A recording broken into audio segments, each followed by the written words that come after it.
My husband threw me down the second-floor stairs after beating me for 3 straight hours. I woke up in the hospital 2 days later with 6 broken ribs and a face so swollen I could barely open my eyes. That's when I discovered he had run off with my neighbor, the same one who smiled at me every morning. Hi there, my loves. My name is Dorothy Wilson, but everyone calls me Grandma Dot. I'm 73 years old, born and raised in Pikeville, Kentucky, coal country, but I've been living in Louisville for 40 years now. I ended up in this big city because of a story I'm going to tell for the first time online today. A story I've kept buried deep in my heart, like a thorn that hurts, but that you can't remove. Before I begin, I want to mention that the Grandparents' Tales channel is having a $200 giveaway to celebrate reaching 10,000 subscribers. I can hardly believe so many people are interested in this old lady's stories. To participate, it's simple. Subscribe to the channel, hit the notification bell, like this video, and leave a comment telling me where you're watching from, a little about yourself, or share a beautiful story. I'd love to know who you are, my virtual grandchildren. Now, let's get back to my story. I was born in 1951 in a simple house in rural Pikeville. My father, Mr. Anthony, worked in the coal mines. He came home every day with black dust in his hair that looked like snow. I thought it was beautiful, but now I know that dust slowly killed him, his lungs destroyed by that coal dust. My mother, Mrs. Elizabeth, took in laundry and made the best homemade bread in town. We were poor, but it never crossed my mind that we were missing anything in our lives. Our house was small but cozy. 2 bedrooms, one for my father and mother, another for me and my 2 sisters. A kitchen with a wood stove that stayed lit all day. A backyard with apple, peach, and cherry trees. And a vegetable garden my mother tended as if it were a palace garden. The smell of my childhood was bread coming out of the oven and freshly brewed coffee. The sound was the little battery radio playing Elvis Presley and my mother humming along.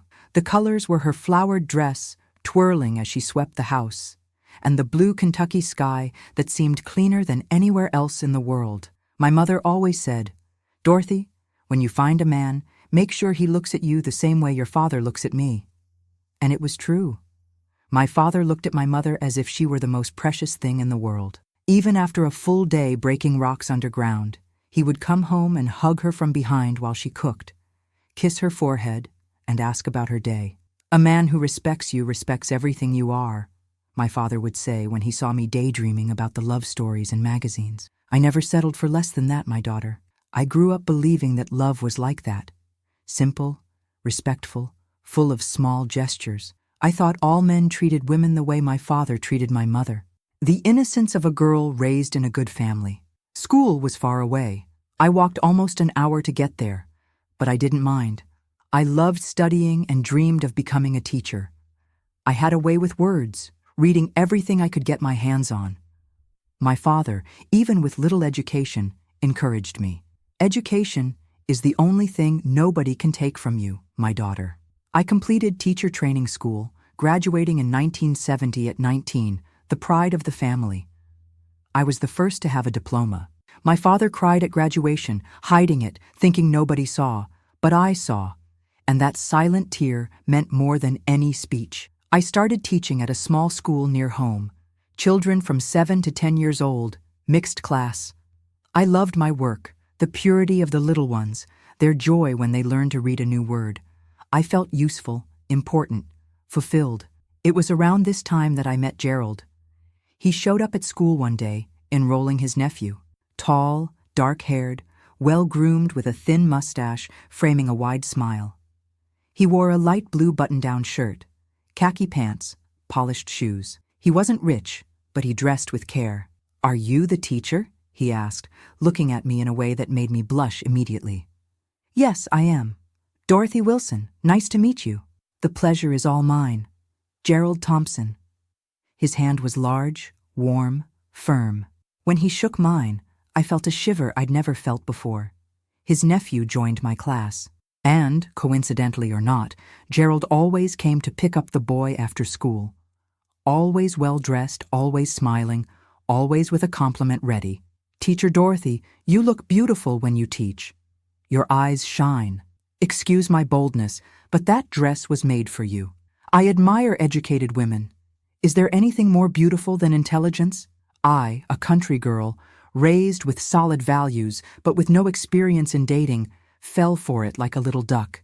Each compliment was like water to my garden of romantic dreams. Each smile made my heart race like a galloping horse. One day, he invited me for ice cream after school. I was nervous. I'd never gone out alone with a man. But I accepted. I told my mother, who was concerned, "Daughter, be careful. Men who are too handsome usually know they're handsome. But Mom, he's respectful. He hasn't even tried to hold my hand." "Not yet," she said, with the wisdom of someone who's lived. "Not yet. But who listens to mother's advice when your heart is beating fast?" I went on the date, and it was perfect. Gerald was funny, intelligent, full of stories. He worked as a salesman for a furniture store in Pikeville. He dreamed of having his own business someday. "I want to provide comfort for my future wife," he said, looking at me in a way that made it clear who that wife would be. The courtship started slowly, always respectful, always within the limits I set. Gerald came to our house on Sundays, had lunch with my family. He won my father over with talk of baseball and politics. He won my mother over by helping wash the dishes afterward, something no man did in those days. "This young man seems good," my father commented after a few months. "But go slowly, my daughter. Just because he shows his good side doesn't mean there isn't a hidden bad side." Oh, how I wish I had listened to my father. In the first 6 months, Gerald was the Prince Charming from romance novels. He brought me flowers picked along the way, wrote me romantic notes, respected me as if I were made of crystal. Our kisses were affectionate. His hands never crossed the boundaries. "I want to do everything right with you, Dorothy," he would say. "You deserve a man who values you." And I believed him. Of course I believed him. Why wouldn't I? I had grown up seeing my father treat my mother this way, with affection, respect, dedication. I thought that was how every man treated the woman he loved. After a year of dating, the marriage proposal came. It wasn't a surprise to anyone. Gerald had already won over the whole family, was a regular at Sunday lunches, accompanied me to church. Everyone in Pikeville thought we made the perfect couple. The engagement was simple, at my parents' house. A small party with orange cake made by my mother, soda, snacks. My father gave an emotional speech, talking about how he had raised a daughter for the world and was now entrusting his treasure to another man to care for. "Take care of her as I did, my son," he said, firmly holding Gerald's shoulder. "She is everything I hold most precious. You can count on it, Mr. Anthony. I'll make her the happiest woman in the world." The wedding was set for 6 months later. Those months were a rush, preparing the trousseau, getting the house ready, distributing invitations. Gerald had rented a small house near the school where I taught. Small but comfortable, with a little yard where I already planned to make a garden like my mother's. Anxiety grew as the wedding approached. Aunts and cousins came with advice about the wedding night, making me blush like a tomato. Friends joked, saying I would become a real woman. My mother, more sensible, just hugged me and said, "Daughter, remember that your body is your temple. Even married, you have the right to say no when you don't want to. A man who loves you will understand and respect that." Advice I kept, but would soon discover didn't apply to the man I was marrying. The wedding was in January 1972. I was 20, Gerald 27. The ceremony was at the First Baptist Church, where I had been baptized. I wore the wedding dress that my mother and aunts had hand-sewn, saving on every detail so I could have this dream come true. When I entered the church on my father's arm, I saw Gerald waiting for me at the altar. That wide smile, shining eyes, the rented suit that fit his body perfectly.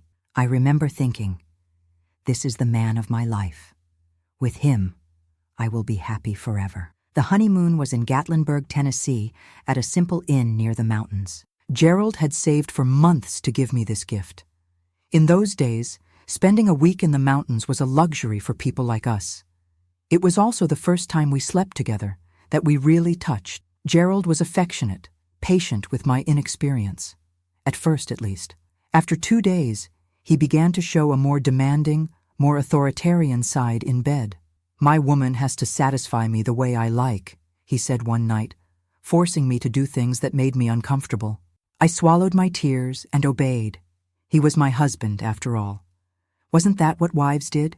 Please their husbands? We returned to Pikeville and began our married life. The first months were adjustment, learning to cook for two, sharing space, balancing work with household chores. Gerald continued working at the furniture store, and I kept teaching. Our salaries, together, were enough to live with modest comfort. Gradually, I began to notice small changes in his behavior. Complaints about the food I made, questions about who I had talked to at work, demands about how I should dress. That skirt's too short for a married woman. Why do you need to wear lipstick to teach children? Who is this John that waits for you after school? John was the 70-year-old janitor. But for Gerald, any man who spoke to me was cause for jealousy. Around this time, I became pregnant for the first time. I was so happy. I had always dreamed of being a mother. When I told Gerald, he smiled, hugged me, promised he would be the best father in the world. For a few weeks, he returned to being the man I had fallen in love with. Affectionate, attentive, romantic. Until I lost the baby in the 3rd month. Heavy bleeding, pain, hospital, immense sadness. When I returned home, Gerald was different, cold, distant, as if it were my fault. You should have taken better care, he said one night. Working, walking around. You lost my son through carelessness. That was the first time I cried hidden in the bathroom, with the faucet running so he wouldn't hear me. But it wouldn't be the last. After the miscarriage, Gerald changed completely. The mask fell off entirely. The Prince Charming turned into a frog, and what a poisonous frog, my God. Folks, I see this story is getting long, but I really want to share everything with you. I need to take a moment to ask, if you're enjoying this account, would you help me by clicking like and subscribing to the channel? Each new subscription warms this grandma's heart. And don't forget to comment where you're watching from. Back to the story. The first year of marriage ended with a reality very different from what I had dreamed. Gerald was no longer the attentive and affectionate man from our courtship. Now he was controlling, jealous, always in a bad mood. He criticized everything. My cooking, my clothes, my way of talking, even my way of breathing seemed to irritate him. You breathe too loudly. How do you expect me to sleep with that noise? Gradually, I closed myself off. Talking less, smiling less, trying to do everything perfectly to give no reason for complaints. I was walking on eggshells in my own home. Even so, I still believed we could work out, that it was just a difficult phase, that the caring Gerald would return. After all, we had been so happy at the beginning. What had happened to that man? In the 2nd year of marriage, I got pregnant again. This time, I took every precaution. I reduced my workload at school, rested more, followed all medical recommendations. Gerald seemed more excited about this pregnancy, more protective. Now it will work out, he would say, with that smile that had won me over. I'll have my child. But in the 5th month, I lost this baby too. Different complication, same devastating result. The sadness was even greater because I'd already felt the baby move, had already started buying little clothes. This time, Gerald didn't even wait until we left the hospital to show his anger. In the car, on the way home, he started, "There's something wrong with you. Normal women don't lose children like this. My mother had 8 with no problem. The doctor said it happens, Gerald. It's no one's fault. It is your fault. Your body doesn't work right." We arrived home, and he continued, increasingly aggressive in his words. For the first time, I threw in his face everything that had been stuck in my throat for months. "And you think you help? With your bad mood, your criticism, your way of treating me like a maid?" That's when I received the first slap. Hard, in the face, throwing me against the wall. The taste of blood in my mouth, the shock greater than the pain. "Never talk to me like that again," he said through his teeth. "I'm your husband. You owe me respect." That night, while he slept, I thought about running away, going back to my parents' house, but I felt ashamed. What would they think? The daughter who couldn't keep her marriage, who couldn't give them grandchildren? At that time, a separated woman was viewed differently. She was a failure, a woman who couldn't keep her husband. And I, raised to be the perfect wife, didn't want that label. So I swallowed my tears and stayed. First mistake of many. The 3rd year of marriage was when everything fell apart completely. Gerald lost his job at the furniture store, a fight with the boss, something about money missing from the register. He swore innocence, but his eyes had that gleam I had learned to recognize when he lied. He was unemployed for months. I supported the house with my teacher's salary, which was barely enough for the basics. Drinking, which had always been social, became daily. First a beer at lunch, then two, then whiskey straight from the bottle from early on. Drunk, he got even worse. Criticism turned into insults, slaps turned into punches. I began having to explain black eyes and cut lips to colleagues at work. I fell down the stairs. I hit my face on the cabinet door, the usual excuses. And people pretended to believe them because it was more comfortable than getting involved. My parents, who lived a few streets away, began to suspect. My mother asked me directly, but I denied it. My father looked at Gerald with suspicion on the rare occasions we still visited them. "Daughter, if something is wrong, you know you can come back home," my mother said one day when she caught me crying in the kitchen. "Everything's fine, Mom. It's just a difficult phase. It will pass." But it didn't pass. It only got worse. It was around that time that I noticed the neighbor getting closer. Marcia, a recently divorced woman, about 5 years older than me. Beautiful, blonde-dyed hair, always well-dressed even to stay at home. She worked as a cashier at the supermarket and lived alone in the house next to ours. At first, she was an angel. She brought me homemade cookies, asked if I needed help, talked to me when she saw me crying in the yard. She became a friend, a confidant. "He hits you? Honey, that's not normal. You need to get out of there." "I can't, Marcia. I have nowhere to go." "Yes, you do. The world is big. You're young, beautiful, intelligent. You deserve better." Gerald didn't like the friendship. He said Marcia was a loose woman, that she would lead me astray. I defended her, said she was the only friend I had. What I didn't know was that, while I was teaching, Gerald and Marcia had grown closer, in another way. One day, I found at home a matchbox from a bar on the other side of town. I thought it strange. Gerald usually drank at home or at the corner bar. "I went to check out a new place," he said when I asked. "Now you're going to control where I drink too?" Another time, I smelled a different perfume on his shirt. Sweet, strong perfume. "I bumped into a woman on the bus," he explained, irritated. "Stop being neurotic." All the signs were there. But I didn't want to see them. Or maybe I didn't want to believe that, on top of everything else, he was cheating on me. The new job came 4 months later.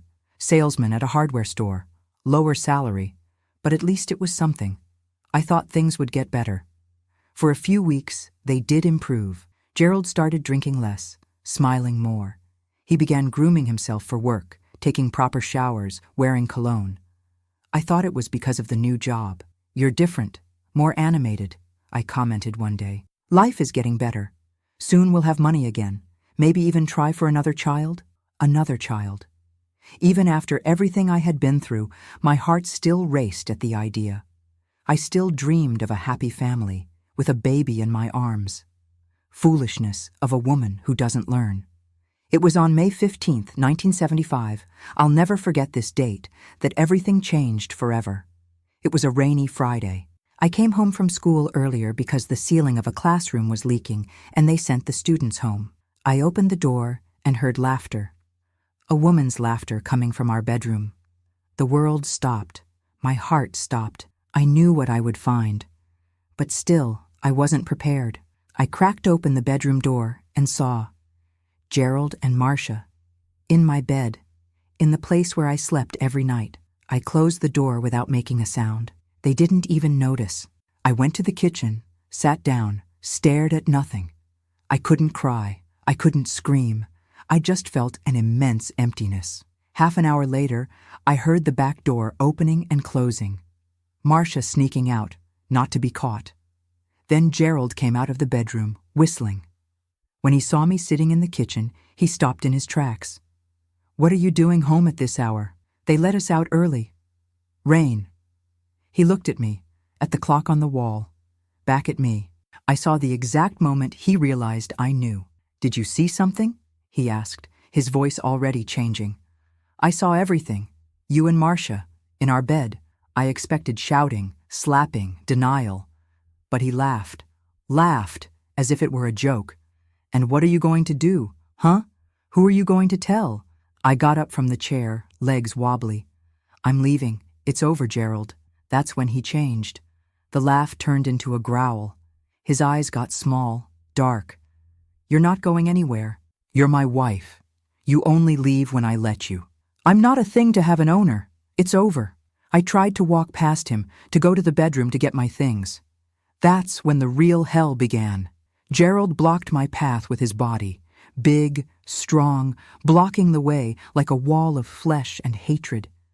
I tried to go around him. He pushed me back. I fell sitting on the chair, the shock greater than the pain. You're not going anywhere, he said through his teeth. This house is mine. You are mine. The house is rented, Gerald, and I am not property. It's over. Let me pass. I tried to get up again. That's when he gave me the first slap. Hard in the face, throwing me to the side. Shut up, whore! Spying on me now? Who gave you that right? Another slap, harder. Then a punch to the stomach that doubled me over, breathless. I fell to my knees, vision blurred with pain and tears. He grabbed me by the hair, dragged me across the kitchen. Want to know why I was with Marcia? Because she's a real woman. She knows how to please a man. She's not frigid like you. He threw me against the wall. My head hit it. I saw stars. He continued, increasingly out of control. Words worse than the blows, destroying what little self-esteem I had left. You can't even give me a child, barren, worthless. The blows came non-stop. Punches, kicks, slaps. I tried to protect myself, to curl up, but he was much stronger. At some point, I stopped feeling pain. I stopped feeling anything. I just wanted it to end. I don't know how long it lasted. In my memory, it was hours, but maybe it was minutes. I only know that when he finally stopped, I was lying on the kitchen floor, one eye so swollen I could barely open it, blood running from my nose, my mouth, from a cut on my eyebrow. Gerald stood looking down at me, panting from the effort of beating me. Then he spat on the floor, next to me. If you try to leave again, I'll kill you. Understand? I didn't answer. I didn't have the strength even to speak. Understand, he yelled, kicking me in the ribs. I understand, I managed to whisper. He walked away, grabbed his keys, his wallet. I'm going out.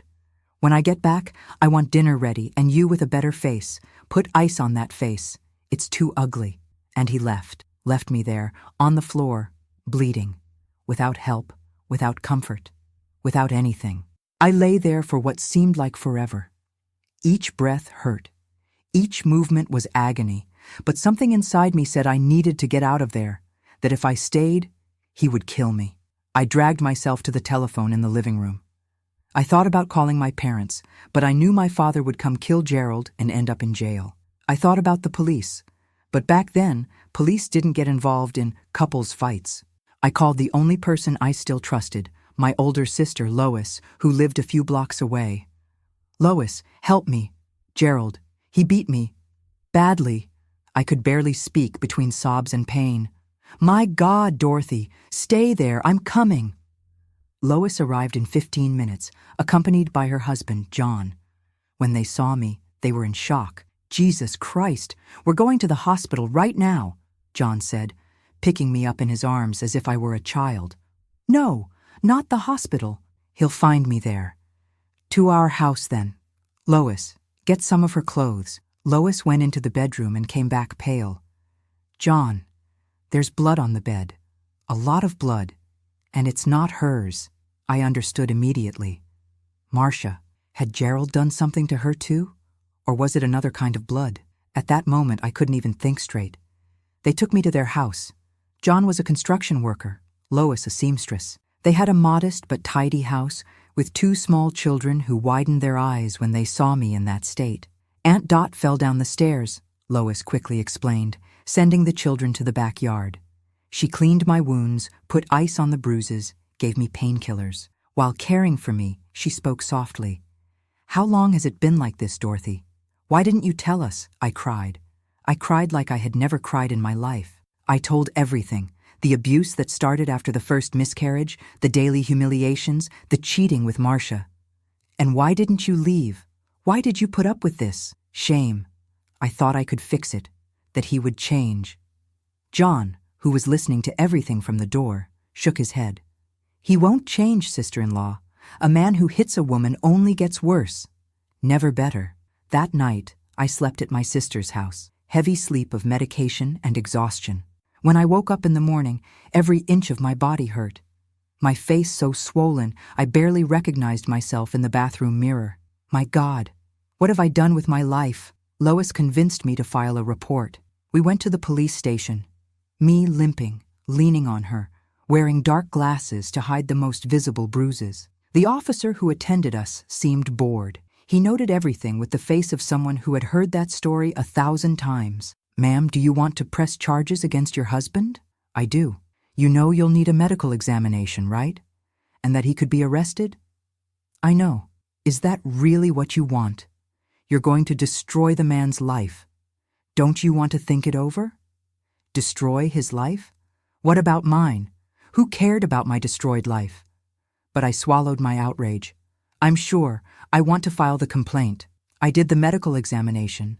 List of injuries. Multiple bruises on face and body. Cut on left eyebrow requiring 6 stitches. 2 cracked ribs. Head trauma. Kidney injury. The doctor who examined me whispered as he noted, "If you go back home, he'll kill you next time." I didn't go back. I stayed at my sister's house while the police looked for Gerald. 3 days later, I received the news. He had disappeared. Taken clothes, documents, abandoned his job, ran away like the coward he is, my brother-in-law said. Better this way, away from you. But there was still a detail missing in this whole story.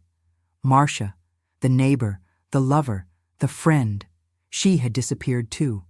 No one had seen her since that day. On the 4th day, I received an unexpected visit at my sister's house, the owner of the store where Gerald worked. Sorry to bother you, Mrs. Dorothy. I know you're going through a difficult time. But Gerald disappeared without collecting his last paycheck, and Miss Marcia also vanished. They ran away together, I said, my voice firmer than I expected. It seems so. But before that, he came to the store, got an advance that I shouldn't have given, and took some construction materials in her car. What materials? Cement, lime, tools. I thought it was strange. That's why I came to ask if you know anything about it. I didn't know, but a chill ran down my spine. Cement? Tools? And the blood on the bed? Another week passed. My bruises started to improve. I could walk without so much pain. My parents, who had been traveling to visit my sick aunt, returned and were horrified by my condition and my story. You should have told me before, daughter, my father said, his eyes watery. I would have gotten you out of there after the first slap. I was ashamed, Dad. I thought I would disappoint you. Disappoint us? Never. The only disappointment was this man we chose so badly. I began to rebuild my life. I took medical leave from school. The principal, very understanding, assured me that my job would be there when I returned. I went to live with my parents again, in my childhood bedroom that remained intact, waiting for me. I was reconstructing myself, day by day, when the bomb dropped. It was a June morning, almost a month after Gerald's escape. The police appeared at my parents' house. Mrs. Dorothy, we found your husband. My heart froze. Had he returned? Was he coming to get me? To kill me? Where? At Miss Marcia Gomes's small property on the outskirts of town. The two were there. Were? The officer exchanged glances with his colleague, uncomfortable. You need to come with us. They took me to the property, a small piece of land that I didn't even know Marcia owned. There, a scene from a horror movie. Police everywhere, tapes isolating areas, people digging a hole in the ground. What happened here? Your husband and Mrs. Marcia had a disagreement. Disagreement. What a strange word to describe what I saw next. Marcia's body was in an improvised grave at the back of the property. She had been brutally beaten, like me, but she didn't have the same luck. She died from her injuries. Gerald tried to hide the body in a poorly made mixture of lime and cement, the materials he got from the store. And him? I asked, in shock. He tried to escape when we arrived. He reacted, was armed. There was a shootout. I understood what they weren't saying. Gerald was also dead. The following days were a blur, giving statements. hearing details I didn't want to know, understanding what had happened. According to what the police discovered, Gerald and Marcia had planned to run away together. He beat me that day and went to meet her at the property where they had arranged to meet. He took the construction materials because he intended to renovate the place. They had plans to live there. But there was a fight. Violent. The neighbors of the property heard screams but didn't intervene. Rural area, everyone minds their own business. When the shouting stopped, they saw Gerald digging a hole in the middle of the night. They only reported it because days later they smelled a strong, strange odor coming from the property. I should have felt anger toward Marcia. She betrayed my trust, slept with my husband, planned to run away with him, but I could only feel sorry for her. In the end, she met the same Gerald I did, the monster behind the mask. And she paid with her life. The town newspapers had a field day with the story. Crime of passion ends in tragedy. My name appeared everywhere. My wedding photo next to the photo of the body being removed from the property. I became the murderer's widow. I couldn't walk down the street anymore without feeling the stares, the whispers. Parents pulled their children from my class. They didn't want the murderer's wife teaching their children. A week later, the principal called me in. "Dorothy, you know I like you very much, but the parents are pressuring. The school can't." I lost the job I loved, the profession I had chosen, all because of a man I never deserved to have in my life. I spent months in deep depression. I didn't leave my room, barely ate. My parents, concerned, called doctors, ministers, even faith healers. Nothing helped. I was drowning in guilt. What if I had realized earlier how Gerald was? What if I had reported the first incidents of abuse? Marcia would be alive today. "It wasn't your fault, daughter," my mother repeated every day. It was his fault. Only his. But I couldn't believe it. It was my father who finally brought me back to life. One Sunday in September, he entered my room with 2 bus tickets in hand. "Where are these for?" I asked, my voice hoarse from crying so much. "Louisville, a big city in Kentucky. Beautiful place with the Ohio River, far from here. And why 2 tickets? One for me, one for you. We're going to start over, daughter. There, nobody knows us. Nobody knows our story. We can be new again. And Mom? She'll stay with your sister for now. When we get settled, she'll join us." And so, with 2 small suitcases and a lot of courage, I left Pikeville on October 10th, 1975. 24 years old, widowed, marked by violence, but still alive, still breathing, still able to start over.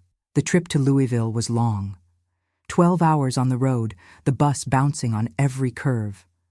I kept looking out the window the whole time, watching the landscape change, the mountains of the interior giving way to the first signs of the city.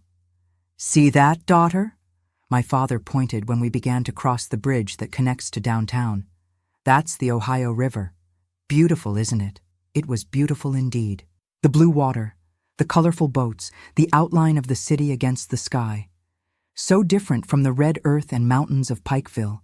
There, at that moment, I felt something I hadn't felt in months. Hope. We arrived with no place to stay, no job, knowing no one. But we had each other and the determination to build something new. My father, the practical man he was, already had a plan. In the first days, we stayed at a simple boarding house downtown. He would leave early every day, return at night, tired but optimistic. "There's work here, daughter. Lots of work. The city is growing. The port is full of jobs." A week later, he arrived with the keys to a small rented room in Butchertown, a simple but decent neighborhood. 2 weeks later, he was already working as a construction helper at the port. And me? I took longer to find myself. Fear still paralyzed me. Nightmares still woke me sweating in the middle of the night. The marks, visible and invisible, still hurt. But the big city has this advantage. Nobody asks where you came from or what you did. Everyone is too busy with their own lives. Louisville welcomed me like a mother receiving a lost child. The river, the wind with its hint of salt, the hills embracing the city. Everything seemed to say, "Welcome home, you belong here now." In those first months, I lived like a shadow. I rarely went out, spoke little, and hid at home while my father worked. Our small room in Butchertown was tiny but clean. Just one room with a small bathroom, 2 single beds, a 2-burner stove, a small table. Luxury for those who had nothing. From the window, I could see a sliver of the Ohio River between buildings. That little glimpse became my obsession, my comfort. On sleepless nights, I would watch the lights reflected on the water, counting boats, dreaming of distant places where nobody knew my name or my story. "You need to get out, daughter. Get some sun, see people," my father insisted on weekends. He'd drag me to the waterfront park, still wild in those days. We'd walk on the sand, barefoot, warm water lapping at our ankles. Gradually, the tension in my shoulders eased. The permanent knot in my throat loosened. It was at the park that I met Lenore, a funnel cake vendor who set up her colorful stand every Sunday. A strong black woman with an easy smile and eyes that saw far beyond what we showed. "You're carrying too much weight, girl," she told me one day as she handed me a warm funnel cake. "You weren't made to carry so much." I don't know why, but those simple words opened the floodgates. I started crying right there, in front of her, her stand, her other customers. I cried like a lost child. Lenore didn't get flustered. She didn't ask questions. She just came to me, hugged me tight, and led me to a wooden bench behind her stand. "Cry it all out. Cry until you're dry. Then we'll talk." I cried for an hour. She stayed there, rubbing my back, murmuring words of comfort. When I finally stopped, exhausted, she offered me water, a piece of bread, a clean handkerchief. "Now tell me," and I did. For the first time since arriving in Louisville, I told my whole story to someone who wasn't family. I spoke about Gerald, the abuse, Marcia, the deaths, the escape to start over. Lenore listened to everything without interrupting. When I finished, she held my hands in hers, my small white teacher's hands between her large, calloused hands of the funnel cake vendor. "You survived, child. You know what that means? That you're stronger than everything that happened to you." Survivor. I had never thought of myself that way. I had always seen myself as a victim, as a failure, as a woman who couldn't keep her husband or see the danger signs. "Come work with me," Lenore continued. "Not at the park. I have a small diner in the Haymarket district. I need help, and you need a reason to leave the house." My father was wary at first. Strange woman, unknown man. But when he met Lenore and her husband Samuel, he changed his mind. He saw in them what I had seen. Good, genuine people with no ulterior motives. I started working at the diner in January 1976. I washed dishes, cleaned tables, helped at the register. At first it was difficult. The noise of the market scared me. Men made me tense. Every shout made me jump. But Lenore had infinite patience. "One day at a time, child. Today is just today. Tomorrow is another day." The salary wasn't much, but it helped with expenses. Soon my mother was able to join us in Louisville. We rented a larger apartment in Portland. 2 rooms now. One for my parents, one for me. Absolute luxury after the cramped room. With my mother nearby, I improved faster. She brought from Pikeville the old recipes she loved so much, the pots of plants she cultivated on the windowsill, the colorful embroidery that gave life to white walls. She brought the smell of home, of childhood, of simpler times. "This city is good," she would say, while watering the plants. "It has open air, has horizon. We breathe better here." I did breathe, deeper and deeper, with less and less fear. The nightmares became less frequent. I began to sleep entire nights, to wake up rested. I began to smile again, first timidly, then more frequently. At the market, I met people of all kinds.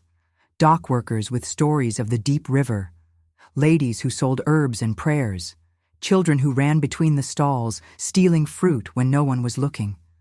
Homeless people who slept in the corners, for whom Lenore always saved a coffee and bread at the end of the day. Everyone has a story, child. Everyone carries pain. Some show it, others hide it. But everyone bleeds inside. Lenore's simple wisdom healed me more than any therapy, which I couldn't afford anyway.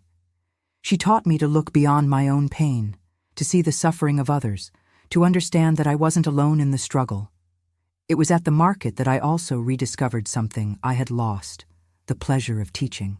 I began giving informal classes to the children of vendors after hours, children who often missed school to help their parents at the stalls. I used overturned crates as desks, wrote with charcoal on pieces of cardboard.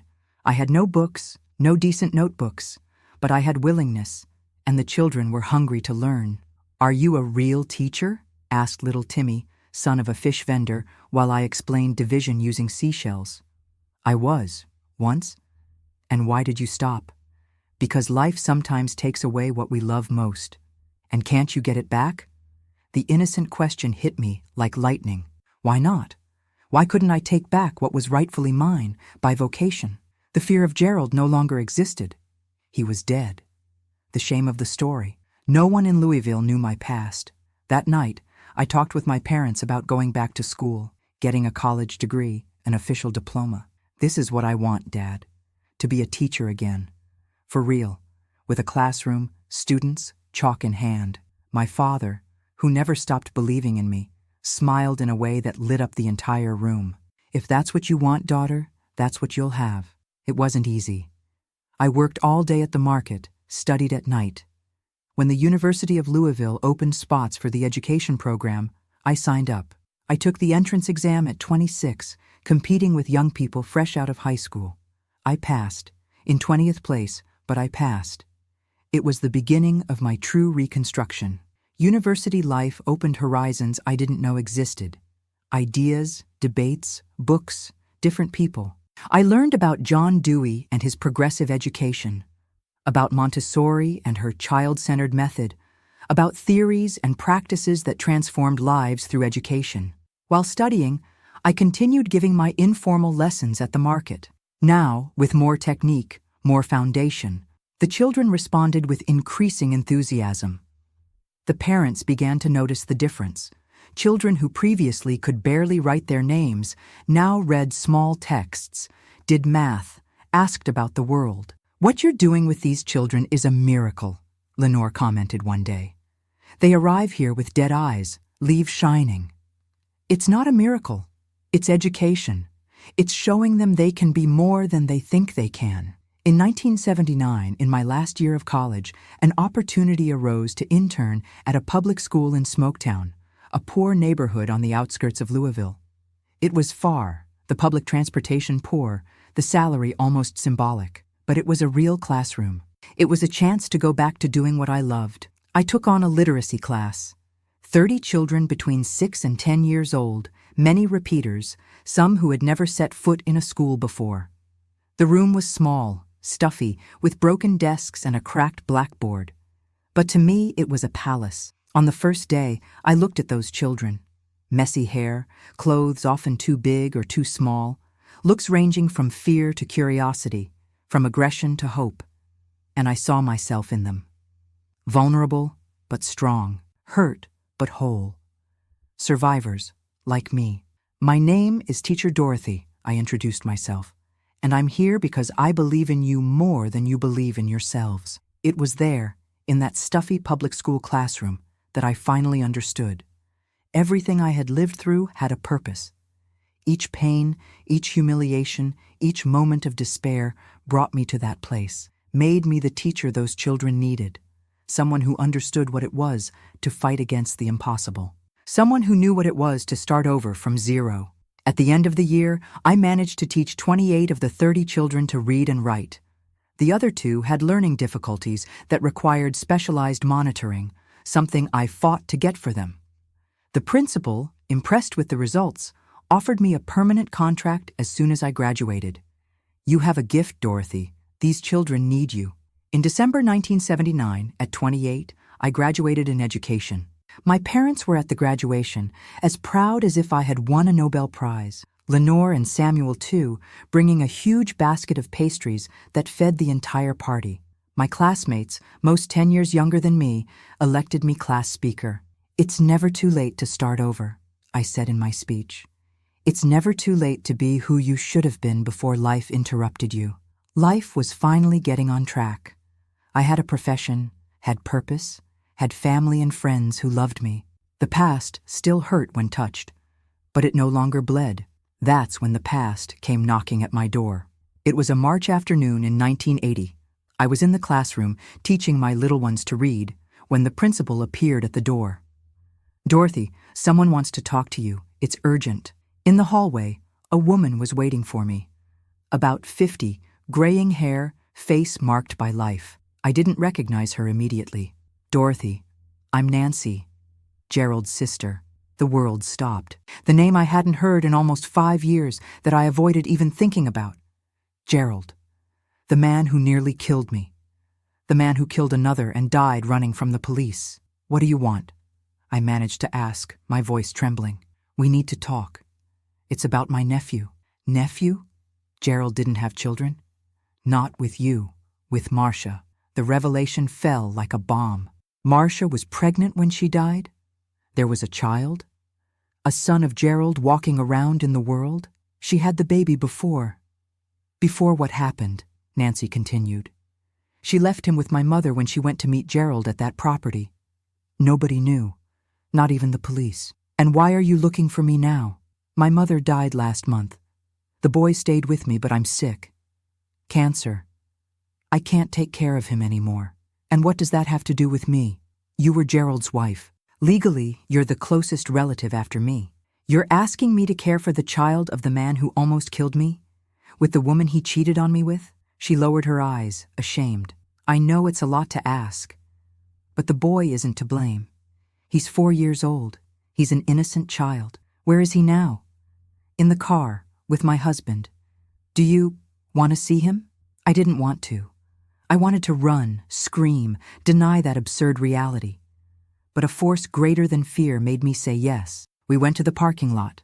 An old car was parked under a tree. A man sitting at the wheel waved when he saw us. In the back seat, a child looked out the window. Small boy for his age, black hair, big eyes. When he saw me, he smiled a smile I knew well. The same smile that once enchanted me on Gerald's face. "Aunt Nancy, who's that lady?" "She's a friend, Lucas. A friend who's going to take care of you for a few days." Days. She had said days. But her eyes said something else. "I can't," I said softly, so the boy wouldn't hear. "It's too much for me. He has no one else. He'll go to an orphanage. Why didn't you look for Marcia's family?" "I did. No one wanted anything to do with him. Her father said his grandson died along with his daughter." I looked at the boy again. I didn't see Gerald in him now. Or Marcia. I just saw a child, frightened, confused, about to lose what little stability he knew. "Give me time to think." "I don't have time, Dorothy. The chemotherapy starts tomorrow. I can't take care of him like this. One day, give me 1 day." She hesitated, then agreed. "I'll come back tomorrow at this same time. If you don't want to keep him, I'll go straight to social services." I spent the night awake. I walked along the river until dawn, talking to the water, to the stars, to the ghosts of my past. How could I raise Gerald's son? How would I look at that face every day and not see the man who destroyed my life? But how could I condemn an innocent child to grow up without family, without love? I, who knew what it was to be marked by a story I didn't choose. In the morning, still without an answer, I went to teach. I looked at my students. Children who had taught me so much about forgiveness, about new beginnings, about seeing beyond the scars. I thought about little Lucas, who didn't ask to be born to those parents, who didn't ask to be abandoned. During the break, I called my parents. "I need to tell you something. It's complicated." I explained everything. I waited for the negative reaction, the shock, the refusal. "Bring him home," my mother said simply. "What?" "The boy. Bring him home. If he's going to be your son, he's going to be our grandson too." "Mom? He's Gerald's son." "So?" "The child isn't to blame for who his father is, or his mother." That afternoon, when Nancy returned, I already had my answer. "I'll keep him," she cried. She took a folder with documents from her purse, birth certificate, vaccination card, some photos. "Thank you. I know I didn't deserve this from you." Lucas came to me, curious but cautious. I squatted to be at his height. "Hi, Lucas. Remember me? I'm Dorothy. Am I going to live with you?" "You are. There's a park near my house. Do you like parks?" His little eyes sparkled. "I do. Grandma never took me." In that moment, looking at that child who carried the blood of the man who almost killed me, I made the most important decision of my life. The past would not define my future, or his. I took Lucas home that same afternoon. My parents received him with open arms, without hesitation, without judgment. My mother had already prepared the room, arranged old toys she kept, I don't know from where or why. Come, my boy. Want a piece of cake? I made chocolate, the way children like it. Come, my boy. Want a piece of cake? I made chocolate the way children like it. Lucas, initially shy, soon loosened up with my parents' affection. For the first time, I saw him smile without reservations, a smile of a child who feels safe. Lying in bed that night, listening to the quiet breathing of the boy now sleeping in the room next door, I understood that life had given me a chance to heal not just myself, but to interrupt a cycle, to prevent the hatred, the violence, the pain that Gerald carried from passing to another generation. I would be a mother. In a way I never imagined, in circumstances no one could predict. But I would. And I would do differently from everything I had experienced. Tomorrow, for the first time in many years, seemed brighter than yesterday.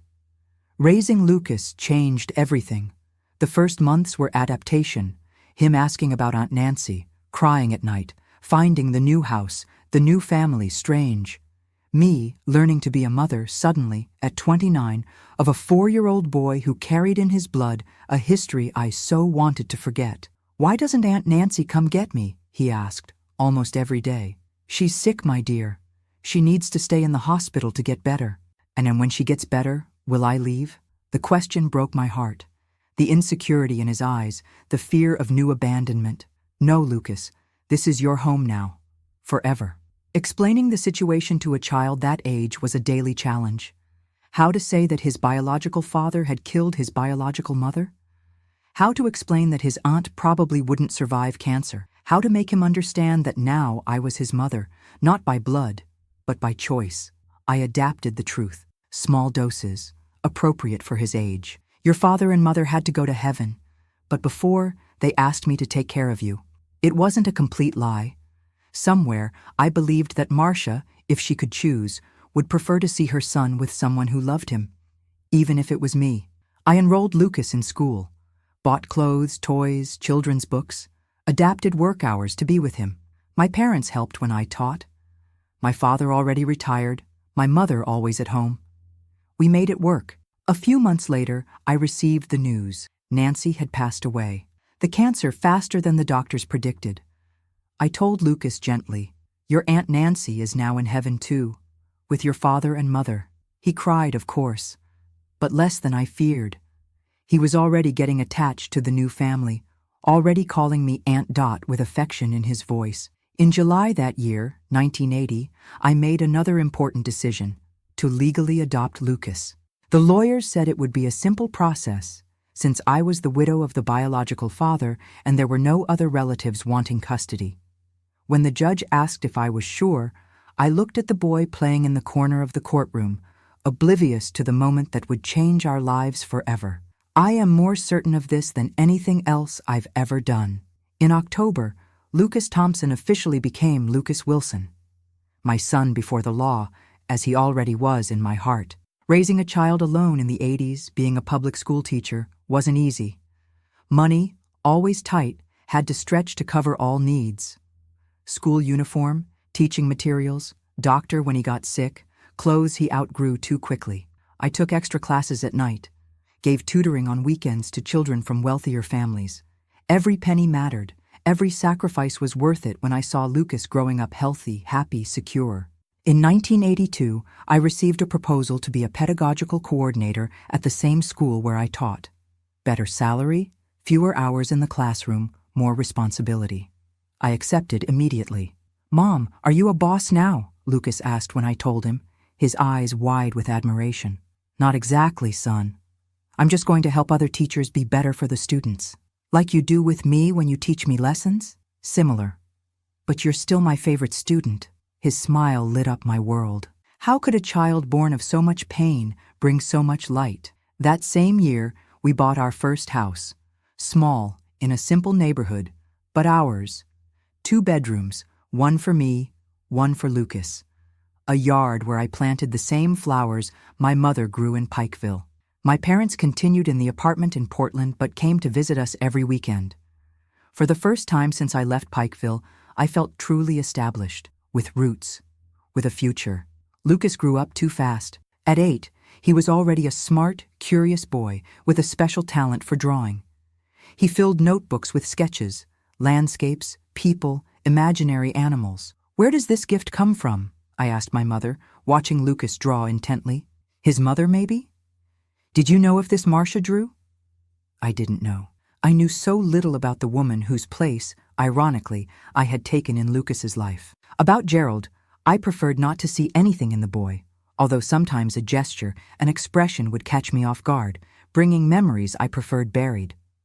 In 1985, at 34, I met Anthony. A math teacher transferred from Tennessee. He started working at the same school as me. A gentle, calm man with infinite patience to explain fractions and decimals to frustrated children. "Are you the coordinator, Dorothy?" "Pleasure, Anthony Parker." Firm but not intimidating handshake. Direct but respectful gaze. Discreet smile without pretension to charm. I began to notice him during breaks. In the way he treated students with difficulties, without rush, without judgment. How he listened to the doubts of younger teachers without mansplaining. How he brought coffee to the secretary when she was overloaded. Small gestures that spoke more than grand declarations. One day, Lucas had an appendicitis attack. He needed emergency surgery. I was desperate. Called the school to say I wouldn't be coming. Anthony showed up at the hospital hours later. "I came to see if you need anything. I can get clothes, food, whatever you need." The kindness touched me. I wasn't used to receiving help from men who weren't my father. "Not necessary, but thank you. My parents are on their way." "I understand, but I'll stay here with you until they arrive. No one should wait alone in a hospital." He stayed. We talked about everything and nothing. About books, movies, places we'd like to visit. About education, about dreams for our students. About coffee. He preferred freshly brewed. I liked instant for practicality. When my parents arrived, I thought he would leave. But he stayed, bought lunch for everyone, made jokes to ease the tension, waited until Lucas came out of surgery, and we knew everything was okay. "Thank you for today," I said when he was finally leaving. I did what any friend would do. "Are we friends?" "I'd like us to be." Friendship turned into bi-weekly dinners. Dinners turned into Sunday outings. Outings turned into shy kisses when Lucas was asleep. I was afraid. So afraid.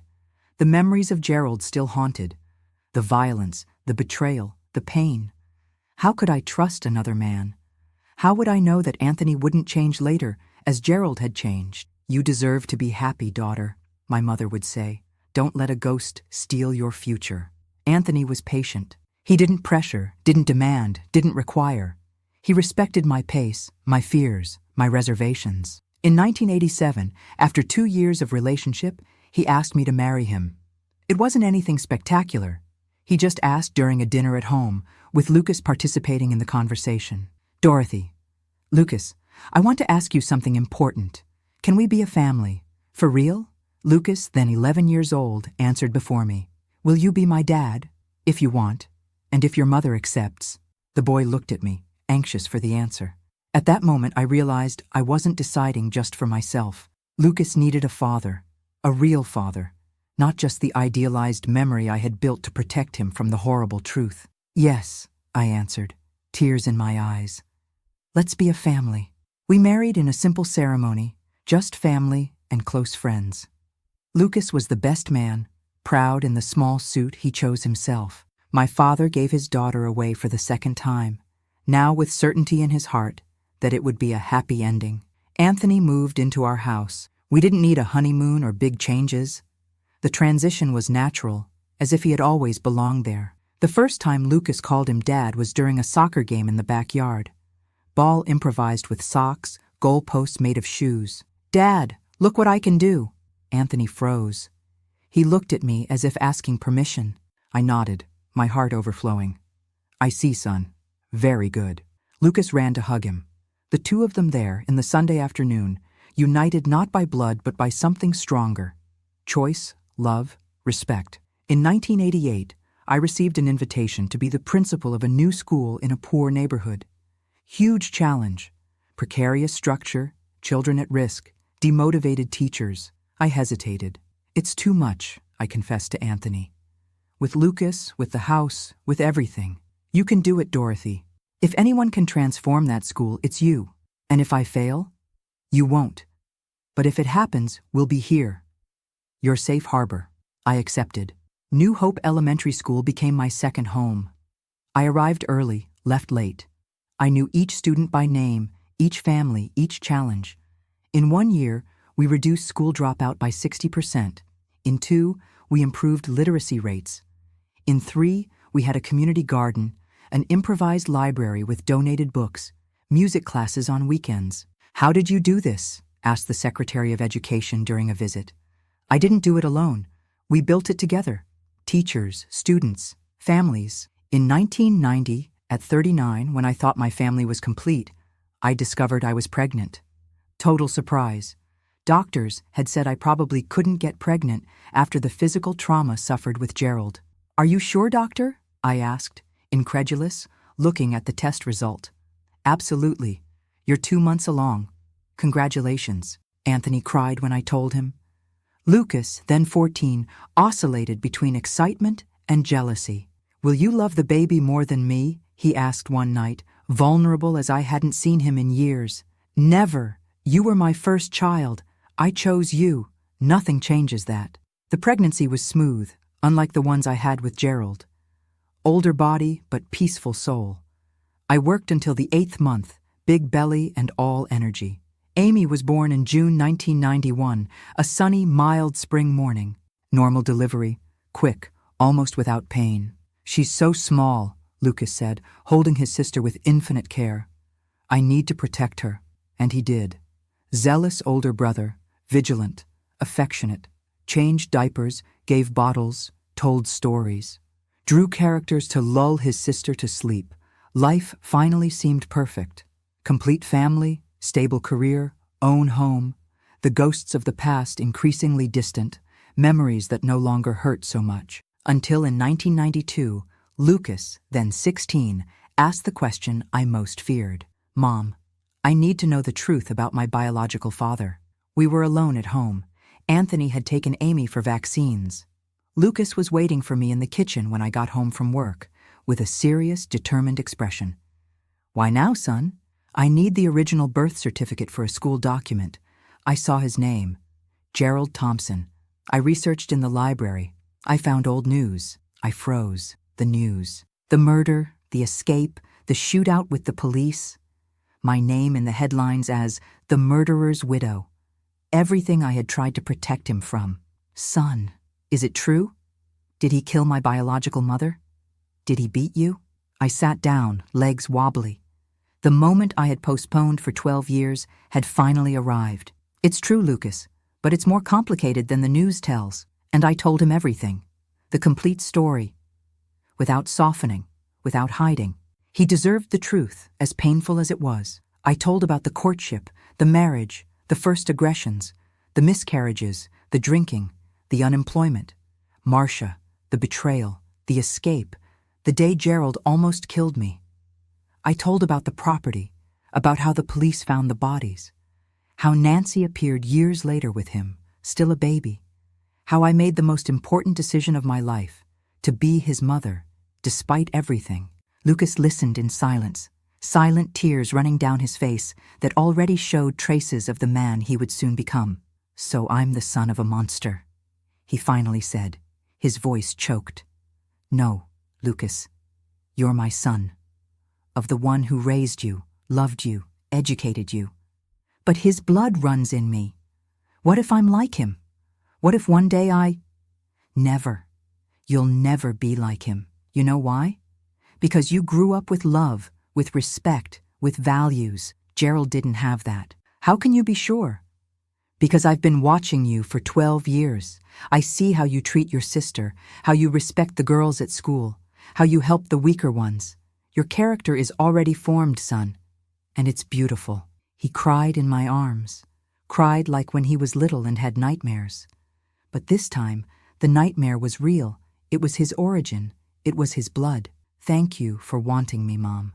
Even after everything he did, it was the best decision I ever made in my life. You saved me as much as I saved you, and it was true. Lucas gave me purpose when I needed it most. He taught me to trust again, to love without fear.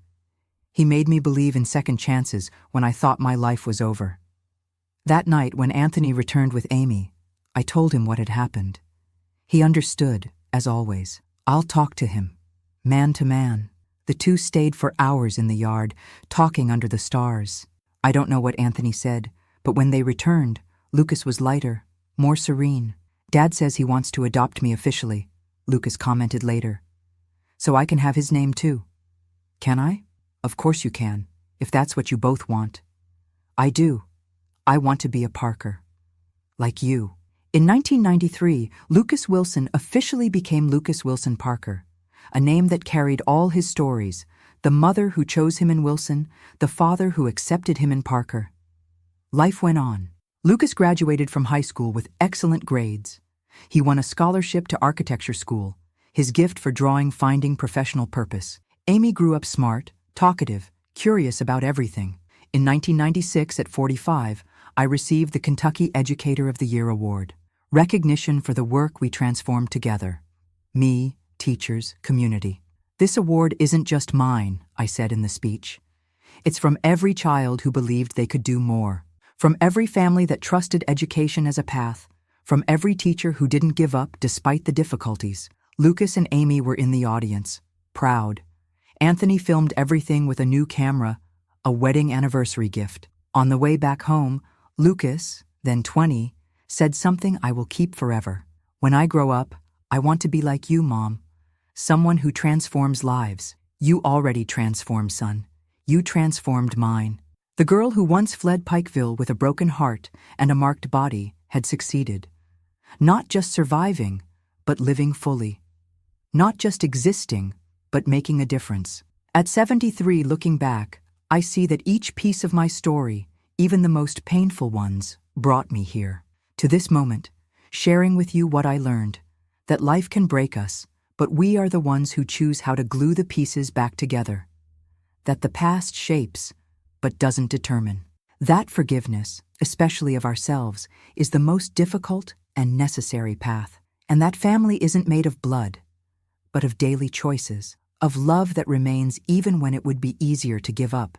Today I look at my hands, wrinkled, spotted by time, with blue veins standing out like rivers on an old map, and think of everything they've already done. Held chalk in crowded classrooms, wiped tears from frightened children, shook the hands of grateful parents, cradled my children, caressed my husband, cultivated flowers in the yard of the house we built together. These same hands that once trembled with fear now move with the assurance of someone who knows exactly who they are and why they're here. The 2000s arrived with Lucas, a graduate architect working in a respected firm in Louisville. Amy finishing high school, dreaming of medical school. I want to heal people, Mom, like you heal with words, but with medicine too. I, at 49, continued as principal of the school that had become a reference in the municipal network. Anthony, area coordinator in the Department of Education, always supporting my boldest initiatives. Let's set up a community library open on weekends, I proposed at a meeting. With what money? Asked the network supervisor. Donations, joint effort, parents help with labor, students with campaigns, publishers with books. Money isn't the only resource we have, and so it was. In 6 months, we transformed an abandoned hall into a vibrant reading space. Teenagers who once wandered the streets were now discussing Mark Twain, Maya Angelou, Toni Morrison. In 2002, Lucas married Jennifer, a college colleague. A sweet, talented girl with the same passion for drawing and architecture. Simple wedding on the beach, feet in the sand, open hearts. Mom, he told me the day before while we adjusted the borrowed suit, I want you to know, everything I know about loving comes from you, from what you taught me. Me, son? But I spent years with so much fear. It's not the fear that matters. It's doing what's right in spite of it. That year, too, Amy was accepted into medical school. 6th place overall. Pride of the family. I cried when we received the news, imagining the girl who grew up in a simple neighborhood now transformed into a doctor. "I did it, Mom. I'm going to be a doctor." "I always knew you would, daughter." I never doubted. In 2005, at 54, I faced my first major health challenge. A lump in the breast, detected in a routine exam. 2 words no woman wants to hear. Breast cancer. "We'll treat it," said the doctor. "Caught early. Good chances." Anthony was more shaken than I was. He cried when I told him, hugged me as if I might disappear in his arms. "I won't lose you. I can't. And you won't, my dear. I've faced worse than a rebellious little lump." I had surgery, radiation therapy, lost hair, gained a scar. But I never lost the certainty that I would live. I had so much more to do, so many children to help, so many moments with my family to enjoy. Lucas and Jennifer came every day after work. Amy, already in college, read medical articles, questioned treatments, checked medicines. My parents, already elderly but lucid, took turns making soups I could swallow on the worst days. 6 months later, the best news: complete remission. Continue the checkups, but you can resume your normal life. Normal. As if after facing death once more, there could be normality. But there was. A more precious, more vivid, more conscious normality. I returned to school with new energy. I started a medicinal herb garden project with the students. Each plant identified, its healing properties explained, the ancient wisdom of healing through nature recovered. "Is Teacher Dorothy now a doctor too?" the students joked. "No, my dear. I just learned that prevention is better than treatment. That taking care of the body is as important as feeding the mind." In 2007, Lucas and Jennifer gave me my first grandchild. Peter was born on a March morning, rosy-cheeked, crying loudly, perfect. "Want to hold him, Grandma?" Lucas asked, his eyes shining. I took that little bundle in my arms, feeling the weight so light yet so significant. 3rd generation. Continuity. Life that goes on despite all obstacles. "Hello, Peter," I whispered. "I'm your Grandma Dot. I have so many stories to tell you when you grow up." Amy graduated from medical school in 2008, specializing in pediatrics. "I want to take care of children, Mom, like you always did, but in my way." In 2010, at 59, I made the difficult decision to retire from school. Almost 20 years as principal, transforming not just the physical structure, but mentalities. It was time to pass the baton. "But, Mrs. Dorothy, the school is you," argued the new Secretary of Education, trying to convince me to stay. "It can't be. A school belongs to the community, to the students, to the parents, to the teachers. If it depends on just one person, it's not an institution. It's a personal project." I spent months preparing my successor, a young, dedicated teacher full of her own ideas. I created manuals, documented processes, shared lessons learned in practice that no college teaches. "How do I know if I'm ready?" she asked on my last day. "We're never completely ready, but we're always capable of learning and improving. That's enough." Retirement opened a new chapter. Time to travel with Anthony, to see places we had only seen in photos. Time to visit Lucas and family, now with a second grandchild on the way. Time to follow Amy's career, who was starting residency at a children's hospital. Time, finally, to try to reconcile with the past. In 2012, at 61, I made the trip I had postponed for decades. I returned to Pikeville. "Are you sure you want to go?" Anthony asked, concerned. "You don't have to." "Yes, I do. I need to close the circle." Pikeville had changed, grown, modernized, lost much of the small-town air I remembered. But some things remained. The big sandy river still cut through the town. The mountains still embraced the horizon. The heat still melted asphalt in July. I visited the house where I grew up, now a business, a clothing store. I visited the school where I gave my first classes, still functioning, new teachers, new children, same challenges. I visited places I avoided in memories, the house where I lived with Gerald, the market where I bought groceries, the church where I was married the first time. "Looking for someone, ma'am?" asked a young attendant at the pharmacy that used to be Mr. John's store. "Looking for ghosts," I replied, smiling. "But I think they've gone away." And they had indeed. Looking at those streets, those buildings, I no longer felt the overwhelming weight of the past. I no longer saw Gerald at every corner, no longer heard his screams in every echo. I saw just a town, neither good nor bad. Just a place where part of my story happened. On the third day, I visited the cemetery. Not to see Gerald's grave. I never knew where he was buried, nor did I want to know. I went to see my in-laws, who died while I was still married. Simple people who couldn't control the son they raised, but who always treated me with kindness. "Rest in peace," I murmured, leaving simple flowers. I bear no grudge, and I really didn't. Time had softened even those most painful memories. Anger, fear, resentment, feelings that consume more those who carry them than their targets. I had learned to let go.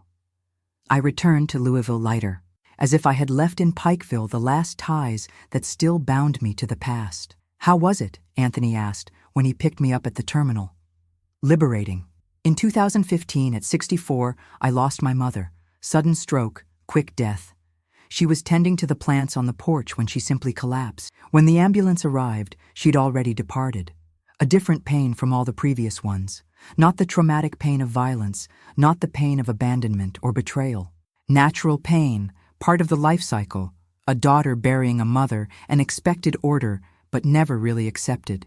"She seemed so well," my father lamented at the funeral, seeming to have aged decades in one day.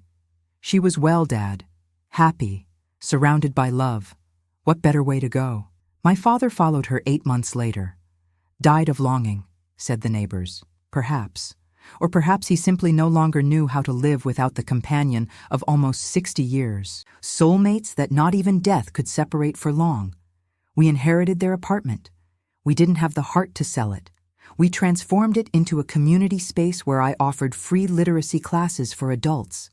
A way to honor my mother, who valued education so much, and my father, who said that education is the only thing nobody can take from you. In 2018, Amy married a fellow doctor. Richard, an anesthesiologist, a calm man who brought peace to my daughter, always so intense, so passionate about everything she did. "He calms me, Mom. He's like a safe harbor in the storm that I am." The best marriages are like that, daughter. Complementary. One brings what the other needs. That same year, Lucas and Jennifer had their third child. They already had Peter and Julia. Now came the youngest, Dorothy. "You named her after me, son? Are you sure?" "Absolutely.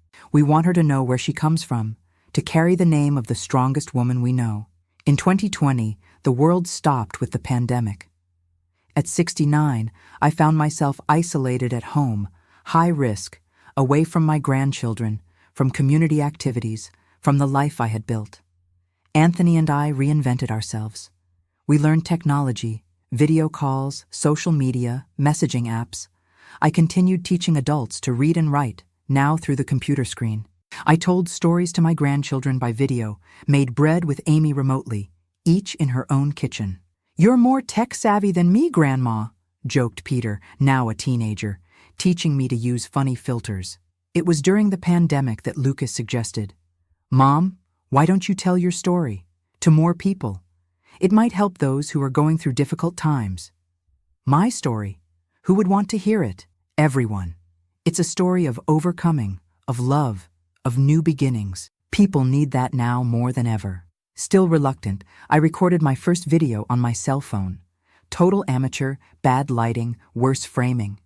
I talked about how I was facing isolation, how I maintained hope in dark times. Lucas edited it and posted it on an improvised YouTube channel. Grandparents' Tales. To my surprise, the video went viral. Hundreds, then thousands of views.